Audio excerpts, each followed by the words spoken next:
Hi ಸ್ನೇಹಿತರೆ, very good morning.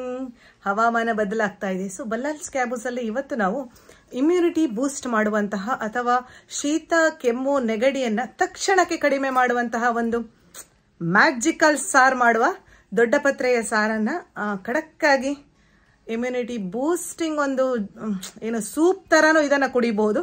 So ಅನ್ನದ ಜೊತೆಗೂ ಇದನ್ನ ಟೇಸ್ಟ್ ಮಾಡ್ಕೊಳ್ಬಹುದು. ಸೊ ಹೇಗೆ ಮಾಡೋದು ಅಂತ ನೋಡ್ಕೊಂಡು ಬರೋಣವಾ.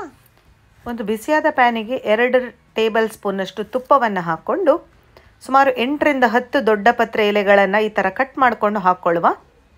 ದೊಡ್ಡ ಗಾತ್ರದ ಎಲೆಗಳಿದೆ, ಚೆನ್ನಾಗಿ ಬೆಳೆದಿದೆ ಇದು. ಸೊ ಹಾಕಿಕೊಂಡ ನಂತರ 4 ಬೆಳ್ಳುಳ್ಳಿ ಎಸಳುಗಳನ್ನು ಸಿಪ್ಪೆ ತೆಗೆದು ಆ್ಯಡ್ ಮಾಡಿದೆ. 1 ಇಂಚಿನಷ್ಟು ಶುಂಠಿ. ಇದನ್ನು ಲೋ ಟು ಮೀಡಿಯಮ್ ಫ್ಲೇಮಲ್ಲಿ ಹದವಾಗಿ ಬಾಡಿಸ್ಕೊಳ್ಳುವ. ಅಂದರೆ ಕಲರ್ ಚೇಂಜ್ ಆಗ್ತದೆ ಈ ಸೊಪ್ಪುಗಳ ದೊಡ್ಡ ಪತ್ರೆ ಎಲೆ ಅಥವಾ ನಾವೇನು ಸಾಂಬಾರ ಬಳ್ಳಿ ಸೊಪ್ಪು ಅಂತ ಕರಿತೇವೆ. ಬಾಡಿಸ್ಕೊಂಡು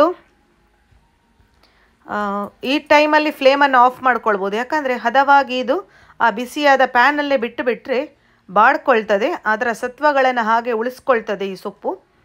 ನಂತರ ಈ ನೆಗಡಿ, ಕೆಮ್ಮು, ತಲೆಭಾರ ಆಗೋದು, ಮೂಗು ಕಟ್ಟೋದು ಆ ಟೈಮಲ್ಲಿ ಇದನ್ನು ಮಾಡಿಕೊಂಡು ಅನ್ನದ ಜೊತೆನೂ ಸರ್ವ್ ಮಾಡ್ಕೊಳ್ಬಹುದು. ನಂತರ ತಣ್ಣಗಾದ ನಂತರ ಇದನ್ನು ನಾವು ಮಿಕ್ಸಿ ಜಾರಿಗೆ ಹಾಕಿಕೊಂಡು 1 ಟೇಬಲ್ ಸ್ಪೂನಷ್ಟು ಕಾಳು ಮೆಣಸು, ಸ್ವಲ್ಪ ಹುಳಿಗೆ ಬೇಕಾಗುವಷ್ಟು ಹುಣಸೆ ಹುಳಿ ಇದನ್ನು ರುಬ್ಕೊಳ್ಳುವ. ತರಿತರಿಯಾಗಿದ್ದರೆ ಪರವಾಗಿಲ್ಲ, ಬೇಕಿದ್ರೆ ನೀರನ್ನು ಹಾಕಿಕೊಂಡು ರುಬ್ಕೊಳ್ಳಿ. 1 ರಿಂದ 2 ಗ್ಲಾಸ್ನಷ್ಟು ನೀರನ್ನು ಕನ್ಸಿಸ್ಟೆನ್ಸಿಯನ್ನು ಅಡ್ಜಸ್ಟ್ ಮಾಡ್ಕೊಳ್ಳಿಕ್ಕೋಸ್ಕರ ಹಾಕ್ಕೊಳ್ತಾ ಇದ್ದೇನೆ.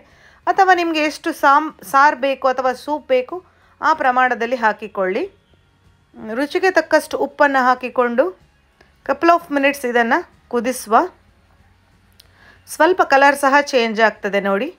ಚೆನ್ನಾಗಿ ಕುದ್ದ ನಂತರ ಫ್ಲೇಮನ್ನು ಆಫ್ ಮಾಡ್ಕೊಳ್ಳಿ.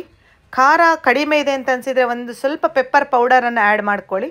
ಒಗ್ಗರಣೆಯನ್ನು ನಾನು ಇನ್ನೊಂದು ಪ್ಯಾನಲ್ಲಿ ಆ ಸೈಡಿಗೆ ರೆಡಿ ಮಾಡ್ಕೊಂಡಿದ್ದೇನೆ.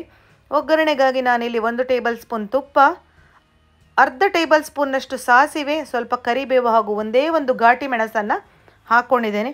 ಬಿಸಿ ಬಿಸಿ ಅನ್ನದ ಜೊತೆ ಇದನ್ನು ಹಾಕ್ಕೊಂಡು ಸವಿತಾ ಇದ್ದರೆ ಸೈಡಿಗೆ ಬೇಕಾದ್ರೆ ಒಂದು ಪಾಪಡ್ ಕಾಯಿಸ್ಕೊಳ್ಳಿ. ಅಥವಾ ಇದನ್ನು ಸಂಜೆ ಟೈಮಿಗೆ ಅಥವಾ 10 ಗಂಟೆ ಟೈಮಿಗೆ ಸೂಪ್ ಥರನೂ ಕುಡಿದು ಟೇಸ್ಟ್ ಮಾಡ್ಕೊಳ್ಳಿ ಸ್ನೇಹಿತರೆ. Thanks for watching.